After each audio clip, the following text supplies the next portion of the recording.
Cette semaine, nous sortons deux livres de Torah. Dans le premier, nous lisons la Parashat Shmini et dans le second, la Parashat Achodesh. Et cela tombe très bien parce que Shmini, c'est le 8e jour de l'inauguration du sanctuaire et c'est le jour où on a érigé le sanctuaire pour de bon. Et c'était le premier Nissan, Rosh Chodesh Nissan. Et la Parashat Achodesh que nous lisons en deuxième Sefer commence par les mots Achodesh Hazeh Lachem et désigne effectivement la fixation de la néoménie du mois de Nissan. La raison pour laquelle nous lisons ce passage de Parashat Achodesh est diversement expliquée par nos maîtres. Le RAN, Rabbeinu Nissim de Barcelone, dit que c'est justement à l'approche du mois de Nissan, c'est une manière de consacrer le mois de Nissan en lisant ce verset et le passage qui suit et qui parle du mois de Nissan et de la néoménie de Nissan. Par contre, Rashi, dans le traité Megillah, dit qu'on lit ce passage parce que l'ensemble du passage traite de la célébration de la fête de Pessah, et quand on arrive au mois de Nissan, on commence à préparer Pessah. Le Rabbi Tzadok HaKohen de Lublin, un grand maître de la pensée chassidique, soulève une question intéressante. Il dit, mais dans ce cas-là, d'après Rashi, pourquoi est-ce qu'on appelle cette paracha la parashat Achodesh? Il est vrai que le premier mot de la paracha, c'est Achodesh. Mais d'habitude, on ne donne pas le nom de la paracha en fonction du premier mot du paragraphe ou du chapitre, mais en fonction du contenu. Ainsi, nous lisons dans Kitissa, nous avons lu il y a quelques semaines, la parashat Shekalim. On ne l'appelle pas Kitissa, on l'appelle Shekalim parce qu'elle va traiter des fameux demi-cycles que les enfants d'Israël ont donnés et qui ont permis d'échapper plus tard au complot de Haman. De la même manière, la semaine dernière, nous avons lu la paracha qui s'appelle Parashat Para, alors que Para n'est pas le premier mot du paragraphe. Le premier paragraphe, c'est Zot Chukat Torah. Donc on voit bien que l'habitude est de définir le nom de la paracha en fonction du contenu et non pas en fonction du premier mot. Alors on aurait dû appeler cette paracha la paracha de Pessah et non pas la paracha du mois. Et la réponse qui est proposée par Rabbi Tzadok de Lublin, c'est que en fait, le mois de Nissan, la néoménie de Nissan, est en quelque sorte le prélude de la fête de Pessah. Une introduction ou le prélude, parce que la fête de Pessah vient célébrer quoi? Vient célébrer d'une part la délivrance du joug égyptien et aussi la constitution d'Israël en tant que peuple. Jusqu'à présent, Israël était simplement des tribus et ils ont été maintenant institués comme peuple, et qui plus est, le peuple qui va être le peuple serviteur de Dieu pour remercier Dieu de l'avoir délivré justement du joug égyptien. Eh bien, cette délivrance de Pessah n'a pas commencé à Pessah. Pessah en est l'aboutissement, c'est la finalisation, mais elle a bien commencé le premier jour du mois de Nissan, Rosh Chodesh Nissan.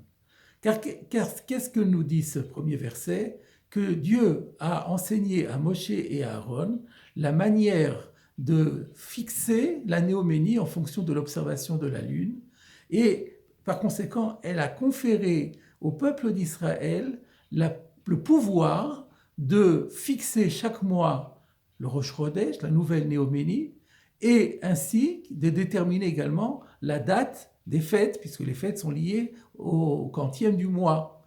Et en fait, ce pouvoir de sanctifier la néoménie n'est ni plus ni moins que le pouvoir de sanctifier le temps. Et si on a le pouvoir de sanctifier le temps, dit Rabbi Tzadok HaKohen de Lublin, c'est que soi-même, nécessairement, on est investi d'une sainteté. Et on se rend compte que c'est ce jour-là qu'Israël a été investi par Dieu comme un peuple saint, ça sera ensuite sa vocation, et cela explique par conséquent que l'on est appelé la lecture de cette paracha du mois de Chodesh, parce que c'est vrai que c'est Pessah, l'objet c'est Pessah, mais Pessah commence en quelque sorte déjà le premier Nissan, Et ainsi, nous comprenons aussi que de ce fait, chaque année, on sait très bien qu'il y a une grande règle dans le judaïsme que lorsque s'est produit un événement historique et qui a été institué par Dieu, eh bien, c'est un moment heureux et porteur. Eh bien, chaque fois que revient cette date, nous retrouvons les mêmes lumières. Et donc, si chaque fois que revient le mois de Nissan, nous devons bien comprendre que c'est un mois où nous devons réactiver toute la lumière de ce mois, lumière qui est faite de spiritualité, de détachement de la matérialité, et c'est un mois qui est porteur de délivrance.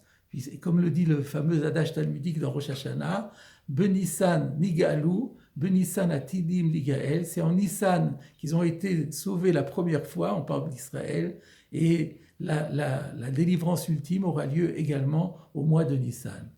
Avec cette introduction, nous pouvons citer un passage du Talmud dans Shabbat, page 147, qui est assez étonnant, qui nous dit que les 10 tribus du royaume d'Israël, qui ont été éradiquées du sein du peuple juif, l'ont été parce qu'ils se sont laissés aller par trop au plaisir du corps.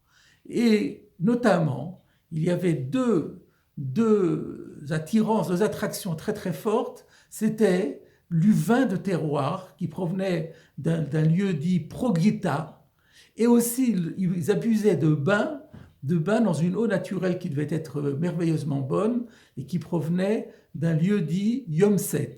C'est le vin de Progita et l'eau de Yomset qui a perdu les 10 tribus. Et ensuite, le Talmud nous raconte une anecdote.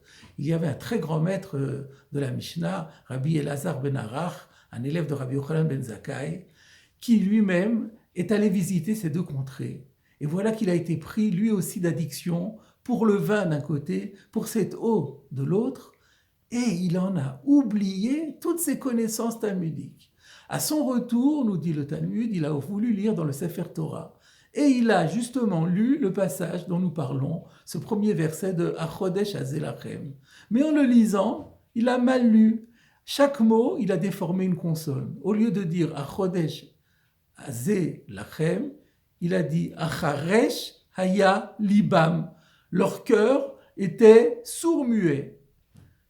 Voilà ce que dit le passage, sauf que à ce moment-là, les autres maîtres du Talmud, les amis de Rabbi Elazar ben Arach, ont prié pour lui et ils ont intercédé auprès d'Hachem et il a retrouvé, fort heureusement, tout son savoir. La question qui se pose est de savoir pourquoi il a voulu juste lire ce texte, et on peut aussi se demander si vraiment il a fait des erreurs de lecture ou bien si cette lecture déformée était intentionnelle. Le Rav Borodiansky, le Mashgiach de la Yeshiva de Kol Torah, propose de dire la chose suivante. C'est que il arrive parfois que nous lisons des passages dans un livre et qu'il y a un mot ou une phrase qui nous paraît absurde et le lecteur rectifie de lui-même pour se mettre en accord en disant que c'est sûrement une erreur typographique. C'est un peu ceci qui s'est passé avec Rabbi Elazar ben Arach.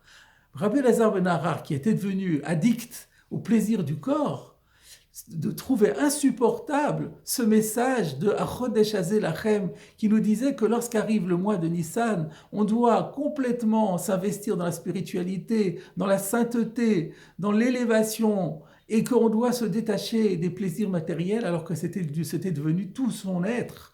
Alors il a préféré déformer les mots pour les mettre en accord avec ce qu'il ressentait. Son cœur était vraiment sourd et muet par rapport à l'appel divin, par rapport à un appel à l'élévation spirituelle. Voilà l'explication très originale de ce passage, la leçon que nous devons en tirer. Il a retrouvé son savoir et nous devons retrouver cette leçon, appliquée quand arrive le premier Nissan, et pendant tout le mois Nissan, c'est le mois par excellence de l'élévation spirituelle. Alors c'est pas qu'il faut faire de l'ascèse, on n'a pas à se détacher totalement des plaisirs matériels, mais disons que toute la matérialité, tous les plaisirs du corps sont là pour nous mettre en état de servir Hachem, d'être en bonne santé, de disposer de tous nos moyens. Mais ce n'est pas la recherche du plaisir qui doit nous aiguiller. Et ainsi, plus nous ferons d'efforts et plus nous pourrons espérer que cette autre vocation du mois de Nissan se concrétisera. À Nissan, ils ont été sauvés. En Nissan, ils seront sauvés une nouvelle fois. Mirtse Hachem, avec l'aide de Dieu et grâce à tous nos efforts.